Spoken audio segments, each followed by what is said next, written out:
Here you are, BPMs high, sweat dripping, body moving, tongue panting. You're working hard, real hard, and you're thirsty. You need vitamins, nutrients for peak performance and energy. And your plants do too. Aw, I mean, just look at the little guy. Water-soluble plant food from Miracle Grow is full of essential nutrients. Just a little scoop into your watering can and boom, instant feeding and bigger, more beautiful plants. It's kind of like a sports drink for your plants. You may have to suffer from heat, but your plants do not.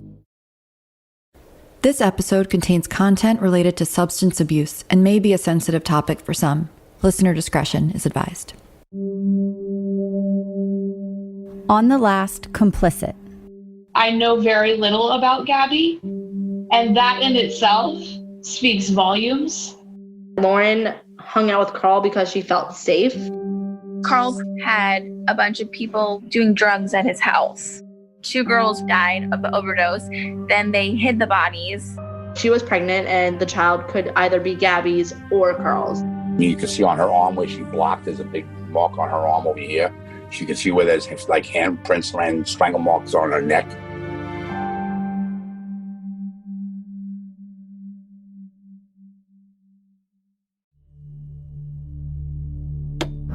In 29 days since this missing Cape Coral mother was last seen, Lauren Dumolo just turned 30 on Tuesday. Dumolo hasn't been seen in more than a month now. The Baker Act, which allows authorities to force a psychiatric evaluation on anyone considered to be a danger to themselves or others. Where is Lauren Dumolo?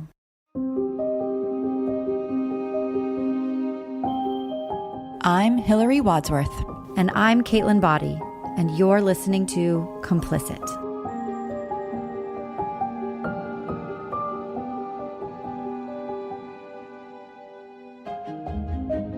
Chapter 12, Erratic Behavior. In this episode, we're still back in time before Lauren disappeared. 2.5 weeks before, to be exact. Up until this point, we've spent a lot of time talking about the suspicious circumstances surrounding Gabby and Victor and even Anne, and how they had withdrawn from the rest of the family, how they were absent from the searches, and how their behaviors raised plenty of concern to Lauren's dad and sisters. And while it is definitely concerning behavior, there were other factors at play that could have explained their disinterest. Now we want to move away from Gabby, Victor, and Anne and fill you in on what was going on with Lauren shortly before she went missing. In the last episode, we mentioned Lauren's decision to have an abortion, which happened on May 22nd. This is important to take into consideration because after this happened, Lauren started behaving in some very unusual ways. It all started with a phone call Cassie received. I had received a call from our other sister. She was like, "Hey, have you heard from Lauren today?" And I was like, "No, haven't heard from her." Didn't really think anything was out of the ordinary there. And then she was like, "Well, she called me this morning and she was asking me to pick her up and saying people were after her." And I was like, "What are you talking about?" I was really confused. Lauren had been demonstrating erratic, paranoid behavior ever since May 22nd, but only those physically closest to her witnessed it. Those being her mother, Victor, Gabby, and her brother Jeffrey. Cassie, Paul, and their other sister, they all lived hours away and didn't see Lauren on a daily basis. Lindsay, who would normally have been nearby, had moved in with Matt, who lived an hour away and was hunkered down due to the pandemic. While they all generally talked to Lauren on a regular basis, they couldn't have seen how strange Lauren's behavior had become. Jeffrey finally told Lindsay what was going on. Jeffrey was explaining everything she was doing. She was not herself. She was not right. He said he'd never been more scared in his life of her. Jeffrey said that one day he drove past her apartment and she was home and he was on his way to Dunkin' Donuts or something. And she was sitting in the middle of her lawn with her legs crossed, meditating, and maintenance was mowing the lawn and she wouldn't get up. Just weird stuff like that. And then even another time he was driving and she ran over to his car and was banging hard on his door and let me in, and sweating like crazy.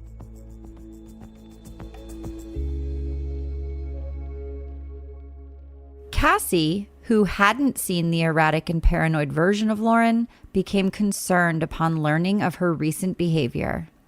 Lindsay, myself, our mother were like all on like a video call together. Like, well, what are we going to do? Like, has anybody heard from her? Can anybody file a police report? Like, I don't understand what's going on. I live 2 hours away. I mean, I hate to say this, but nobody that was in her surrounding area wanted to bring it to any kind of authority because they didn't want to deal with it. Like, Gabriel refused, and my mom was sick and she couldn't, and Victor didn't want to be a part of it. The call to Cassie from her other sister wasn't the only strange thing that happened on June 1st. Earlier that day, Lauren had done something peculiar.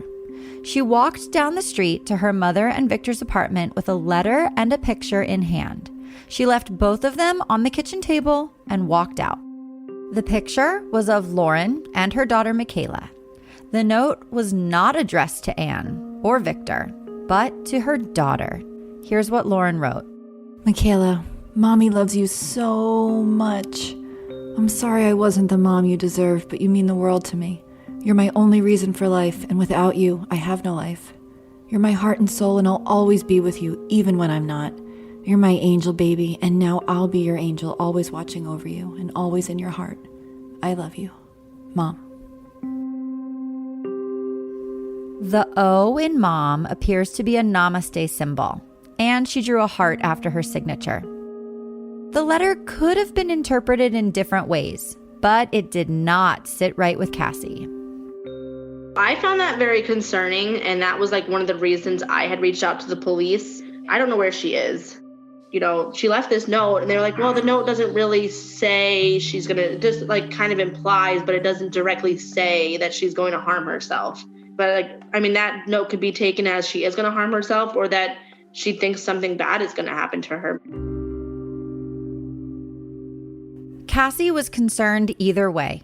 She called the Cape Coral Police Department back that same day to file a missing persons report because, since that phone call to their other sister, no one had been able to get a hold of Lauren all day. She was told that Lauren had not been missing long enough to be considered a missing person. Still, they did take her seriously enough to follow up. And they did like have an officer follow up with me that evening, and they were like, yeah, like Lauren's not missing. We actually got a call, and she had been at the Four Freedoms Park where she frequents. And I guess some like bystanders had called the police saying that a woman was acting erratic, and it was Lauren. And when they arrived, she was saying that people were after her. She had actually jumped in the water to like get away from the police. Paul explained further. She was actually on the other side of the park where there's like a little canal where you can park your boats, and then there's the basin. She was on the other side where the hotel is and swam to the park like she was running away from somebody and trying to get away. And she was on the other side and swam to the park. And then people saw her. Then somebody there at the park called the cops, supposedly. And then when she saw the cops, she jumped back into the water because she was afraid. When they finally got her out, she was saying things like about aliens and hearing voices. She swam back, and then that's when they Baker acted her. A complete stranger had called the authorities when she witnessed Lauren jumping into the Bimini Boat Basin waters at Four Freedoms Park. Lauren was behaving in a paranoid way, enough so that someone found it best to call and report her unusual behavior.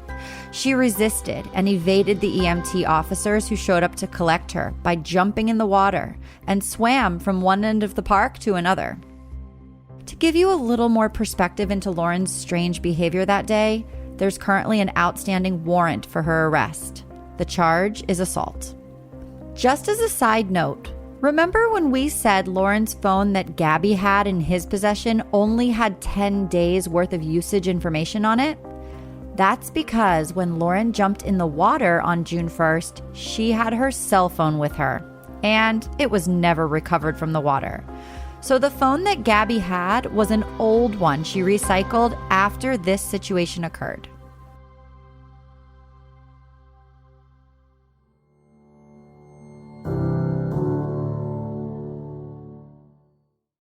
Here you are, BPMs high, sweat dripping, body moving, tongue panting. You're working hard, real hard, and you're thirsty. You need vitamins, nutrients for peak performance and energy. And your plants do too. Aw, I mean, just look at the little guy. Water-soluble plant food from Miracle Grow is full of essential nutrients. Just a little scoop into your watering can and boom, instant feeding and bigger, more beautiful plants. It's kind of like a sports drink for your plants. You may have to suffer from heat, but your plants do not.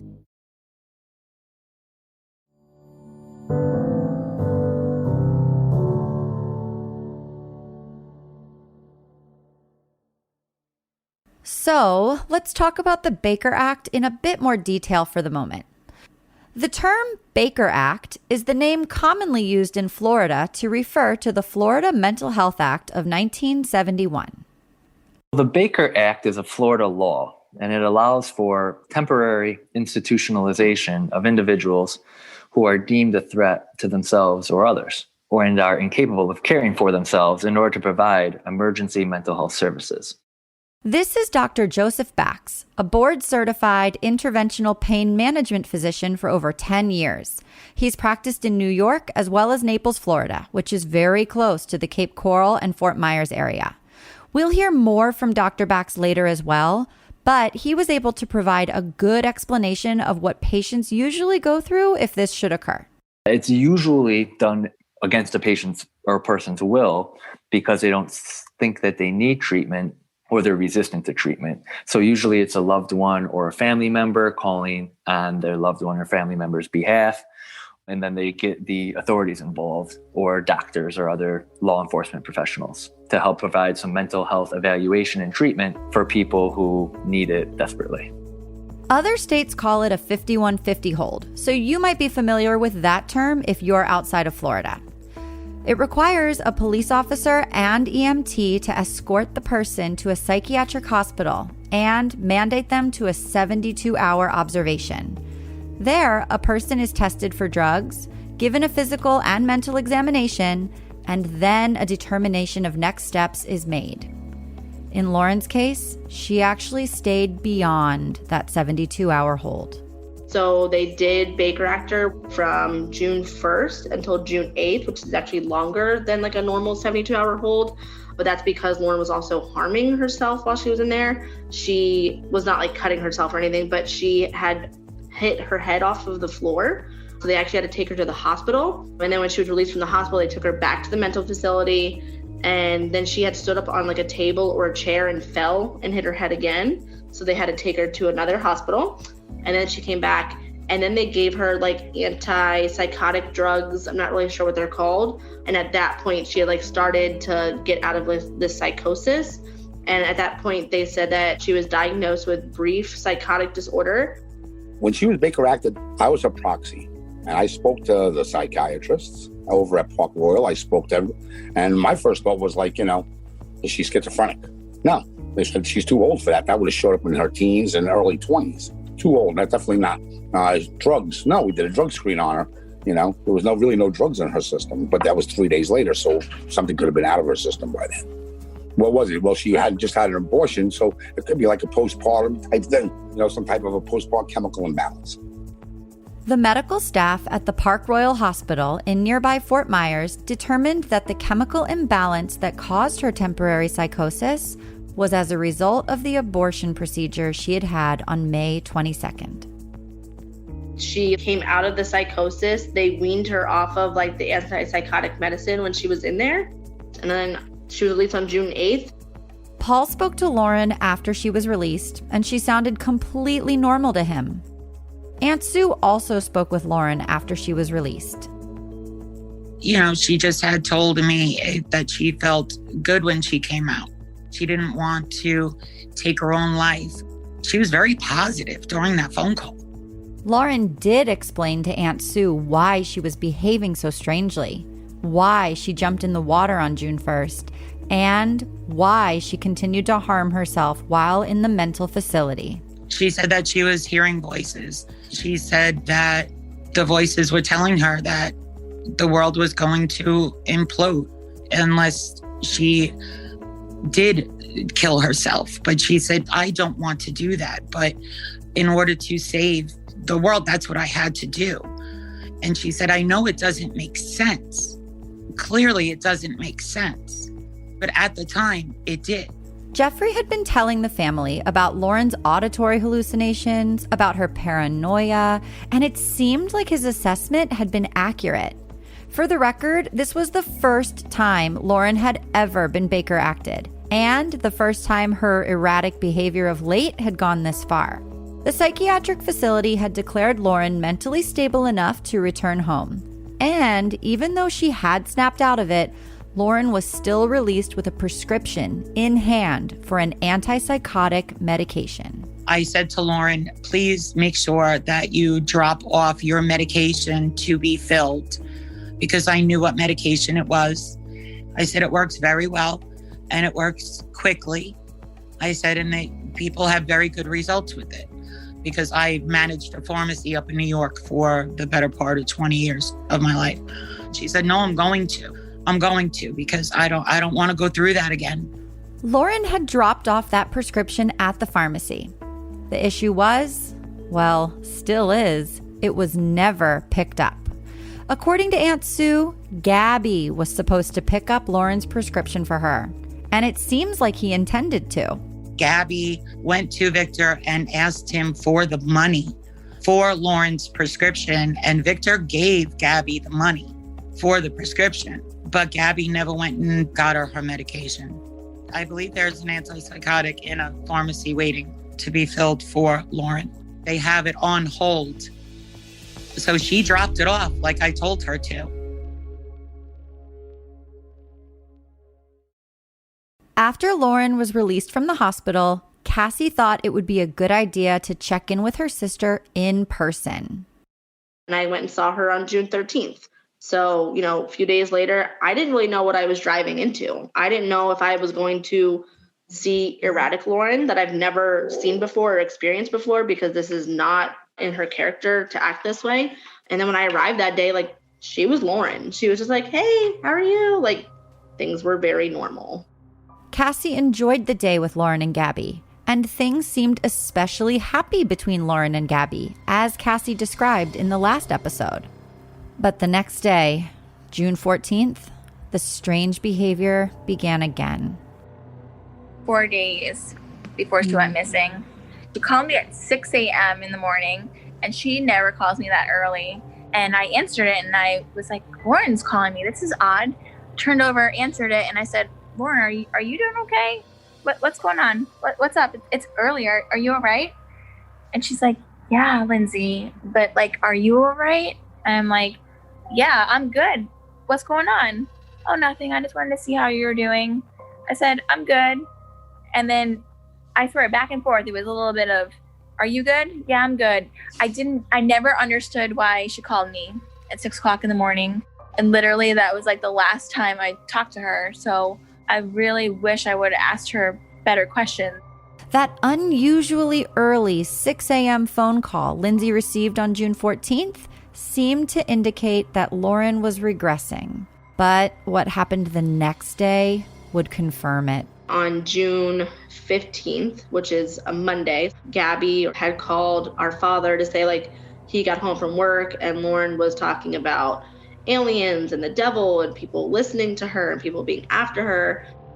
I get a call from Gabby at 10 o'clock in the morning, and he says she's having another episode. And I talked with her. I was like, Lauren, what's going on? You okay? Yeah, Dad, I'm fine. I said, what are you talking about? I don't know, Dad. I don't know what the hell's going on, but something's wrong here. Me and him have been having problems. He leaves and he doesn't come home for 2 or 3 days. Then he comes home and works things out.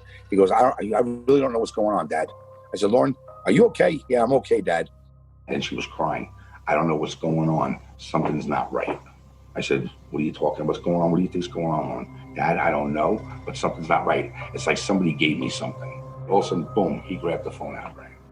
Even though Lauren insisted she was okay, according to Gabby, she wasn't. And without her antipsychotic medication in hand, there was no snapping her out of it. Paul, still in California at the time, advised Gabby that if he thought she seemed to be having another psychotic episode, he should call the police and have her Baker acted again, which he did. An interesting thing to note Gabby had never called Paul before, ever. And while Paul was grateful to be kept informed of his daughter's health, there were plenty of other people in the immediate area who could have helped. Gabby did not call Anne, nor Victor, who lived just down the road.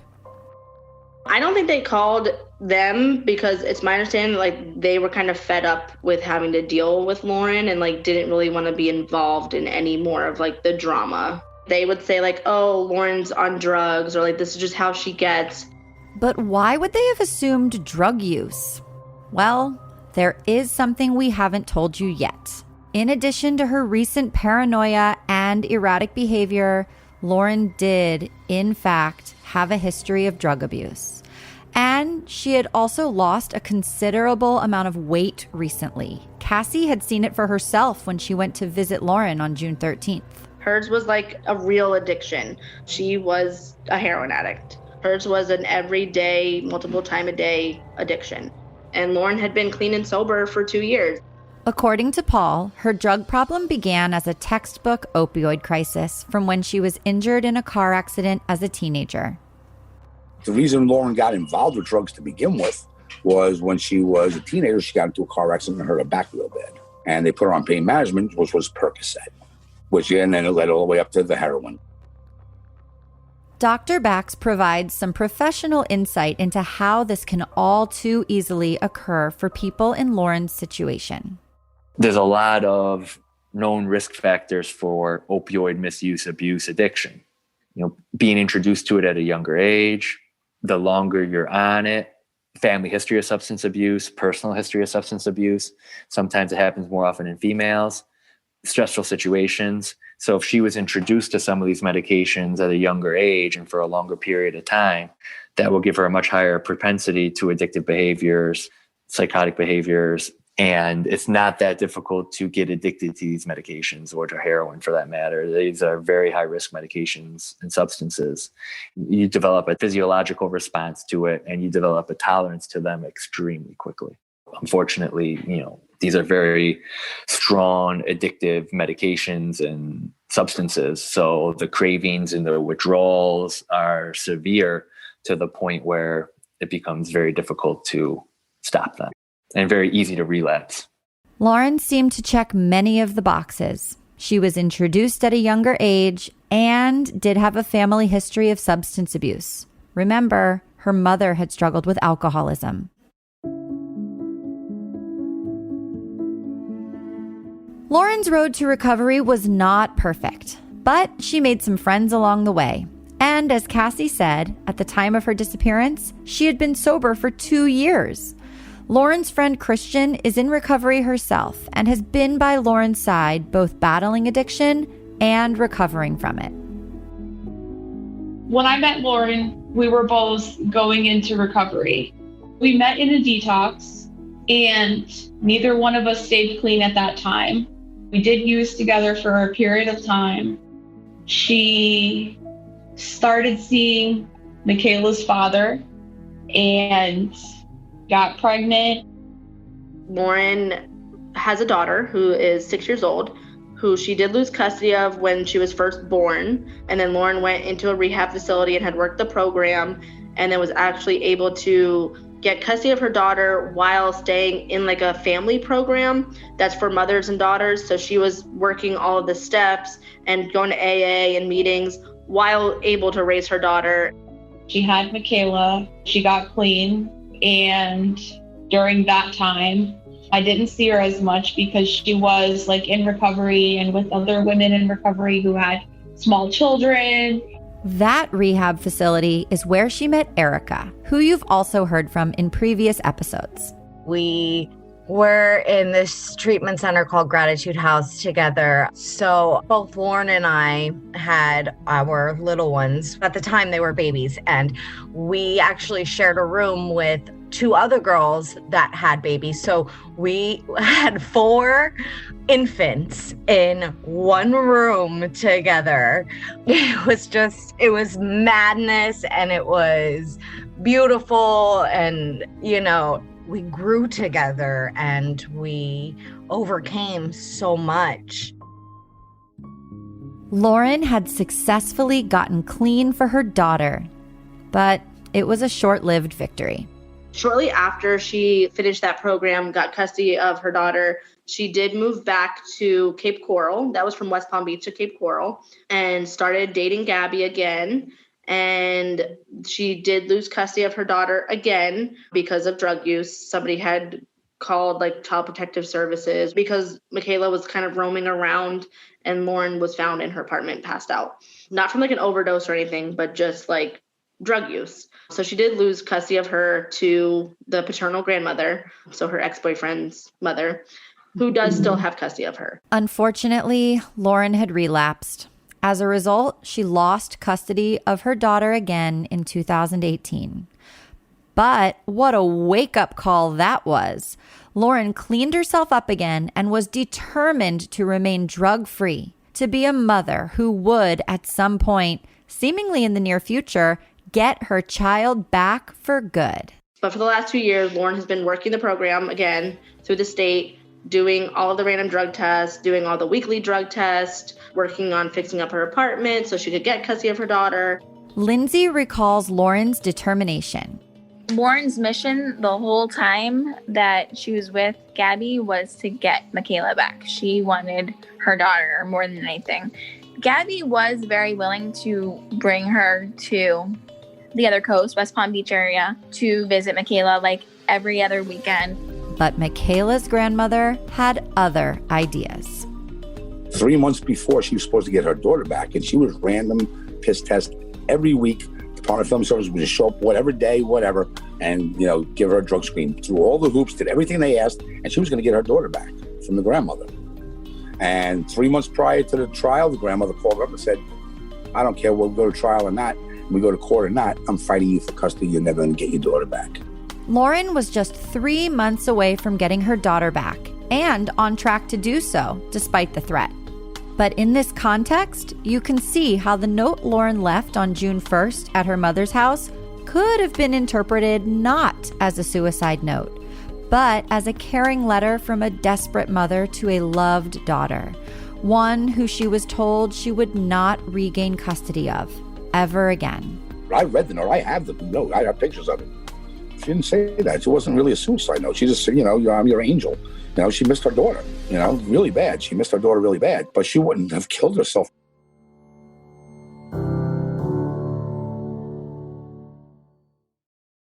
They say plants like music. Yeah, no, really, they respond to the vibrations of it, which means that this playlist you're listening to, the plants are too. You know what else plants like? Organic soil from Miracle-Gro. It's made with all the best stuff like wood fiber and compost. Plus, it's OMRI certified organic, which officially means it's made with superior ingredients. And when you give your plants the stuff that makes them happy, they won't judge you on your iffy playlist. Hear that, plants? So go ahead and give them Miracle-Gro.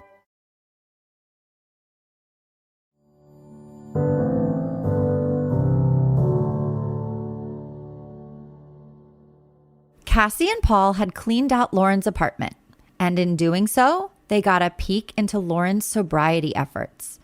Lauren was partially relying on Alcoholics and Narcotics Anonymous, though she didn't attend sobriety meetings regularly. But she was sobering up on her own. Lauren found that meditation gave her the clarity to keep her life on the right path. Cassie looked through her journals. Things that she would write that would ground her, keep her from wanting to make mistakes, and a lot about the universe and a lot about love and light and namaste and working her steps and things like that. She was very dedicated to her sobriety. I don't think she actually attended meetings down here. I think she found her own path of sobriety and did it on her own with her meditating. But it wasn't only meditation that was keeping Lauren sober. She had medication as well. Specifically Suboxone, to keep her away from using illegal and illicit drugs. Lindsay, Matt, and Cassie found it in her apartment during their search. They also found a bottle of Narcan in her apartment, both of which are helpful for people trying to get off or stay off of drugs. Dr. Bax explains more about how these medications work. Suboxone is actually 2 different medications combined. It's a combination of a medication called buprenorphine and naloxone, or another name for naloxone is Narcan. So it's these two medications mixed together which make up the medication Suboxone. Buprenorphine is a partial opioid agonist, which means it works like a morphine or a heroin or an oxycodone. It works like a pain medication, but it's only a partial agonist, so it doesn't work as strongly. The other component of Suboxone, or Narcan, is a pure opioid antagonist. So it works to combat the effects of the opiates, specifically respiratory depression. The issue when it comes to opiates and when they get into trouble using or abusing the opiates or heroin is that these medications can decrease your respiratory rate. And essentially you can stop breathing, vomit, and choke on your own vomit and aspirate, and that's how you die typically. So people use Suboxone to usually come off of their pain medications or come off of heroin to prevent the cravings and the withdrawals that you're experiencing from the opiates or from heroin. So usually if somebody is high risk or on a high dose of opiates prescribed to them as a backup or a backstop or an antidote to overdose, they will also give you a prescription for Narcan. And that's typically given to use in case of emergency. And there was evidence that she was keeping up with the medication because when she was drug tested at the mental facility on June 1st, it showed Suboxone in her system, as well as marijuana. We were curious if there were any interactions between those two drugs. Actually, they're trying to use some medical marijuana in lieu of patients who are trying to get off of their opioids. So if anything, they're kind of trying to use that as an adjuvant treatment regimen. Taking Suboxone with marijuana, as far as I know, there is no major interaction. It seemed like Lauren hadn't relapsed, but it also seemed like she was still struggling with her addiction. As a fellow addict, Christian could relate. Suboxone is a safer alternative, but it's not a solution because at the end of the day, it doesn't get rid of all the fucked up shit that's in your head still. So that desire to use is still going to be there. She was on doctor prescribed medication. I think that Lauren was fighting like hell to live. She wanted to be a mother to her daughter. You know, she wanted to be happy. She wanted to change. And she's progressively gotten better since I've met her. She was just trying to figure it out and doing the best that she could with what she had. And for everyone, that looks different, you know. Chapter 14, June 18th. We are now back to the beginning. Lauren was released from her second Baker Act hold on Thursday, June 18th, the day before she was allegedly last seen. At this point, Lauren had been through a lot, and she still had a lot in front of her.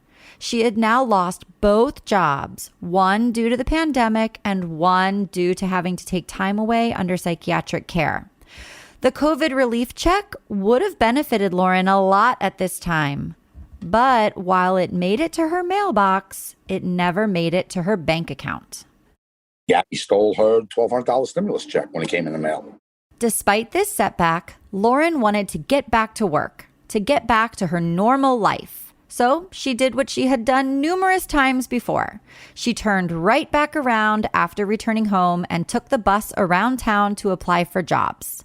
Remember, she was spotted on bus cameras and at the restaurants where she had applied that day. The rest of her day has a few holes, but here's what else we know about what Lauren did on Thursday, June 18th. We know that, allegedly, at some point in the afternoon, she was at the Atlantic apartment complex pool, speaking to the maintenance man about available apartments to get out of a bad situation. We know she was home in her apartment at 6:26 p.m. because Cassie spoke to her for exactly 4 minutes and 22 seconds to calm her nerves about money once again. They planned to speak the next day, June 19th, and Cassie assured her she would help her get set up with unemployment. We know she was chatting with someone that evening through an app called Talk You. According to Cassie, Detective Jones told her the last message was sent the evening of Thursday, June 18th, and the message read, "You guys coming?" According to our sources, Detective Jones does know who the recipient of this message is, but is unable to share this information at this time. And no one has come forward publicly about being the recipient. And we allegedly know that Lauren made it home safely to her apartment that night because she was in bed on the morning of Friday, June 19th, when Gabby left for work and said he kissed her goodbye. Given the circumstances leading up to June 19th, Lauren's family remains unsettled and finds it hard to believe that everything was just a coincidence. I don't believe in all of these coincidences. I don't believe in coincidences. And I don't believe that these 2 times that she was Baker acted out of the clear blue and then you go missing 2 weeks later is a coincidence. That's just something that's never happened your entire life, and then now all of a sudden that happens. That just doesn't make sense to me. And there's no evidence of why it even happened. Why wasn't he at work? I don't know. Why did he work that day? It was in the middle of the week. It was like a Tuesday or something like that, and he called me. He should have been at work. She never had these episodes. She never had any Baker acts. She never had any mental health issues like that. Nothing like that. Ever, ever, ever, ever. Aunt Sue asked Victor if he could recall anything out of the ordinary that stood out to him on June 19th. And there was one thing. Gabby had said to Victor, driving home from work that night, that she went missing. I didn't hear from Lauren all day, just out of the clear blue sky. Said that to Victor. And again, that was not normal for Gabby to say something like that. But then again, not much had been normal in these days leading up to June 19th. On the next, Complicit. A community-wide event brings more attention to Lauren's case. The 3 of us were organizing the We Ride for Lauren event. There were probably a good couple hundred people. Another tragic situation. We kicked the door in and he called 911. The family's investigation goes deeper. He never was supposed to be there. I don't know, another coincidence? Is it another coincidence that same guy is the last one to see my daughter?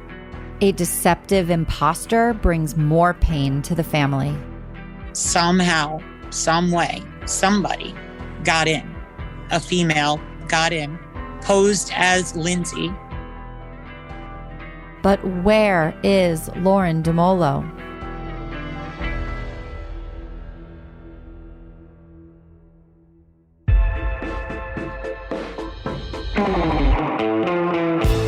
Thanks for listening to Complicit, a true mystery podcast about the disappearance of Lauren Dumolo. If you have any information about the disappearance of Lauren Dumolo, please call 1-800-780-TIPS. That's 1-800-780-8477. Or go to www.capecops.com/tips. Or you can text a tip to CRIMES. That's 274637.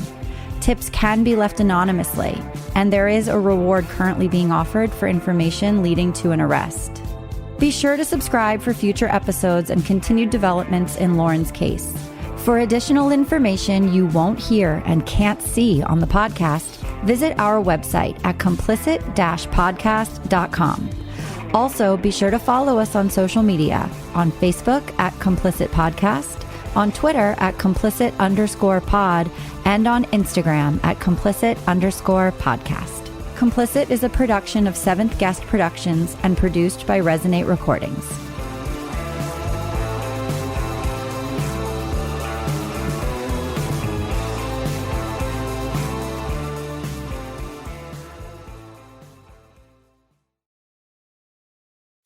Hi, it's Martha Stewart. You know, I spend a lot of time thinking about dirt. At 3 a.m., at all hours of the day, really. What people don't know is that not all dirt is the same. You need dirt with the right kind of nutrients. New Miracle Grow organic raised bed and garden soil is so dense, so full of nutrient-rich, high-quality ingredients. Miracle Grow is simply the best.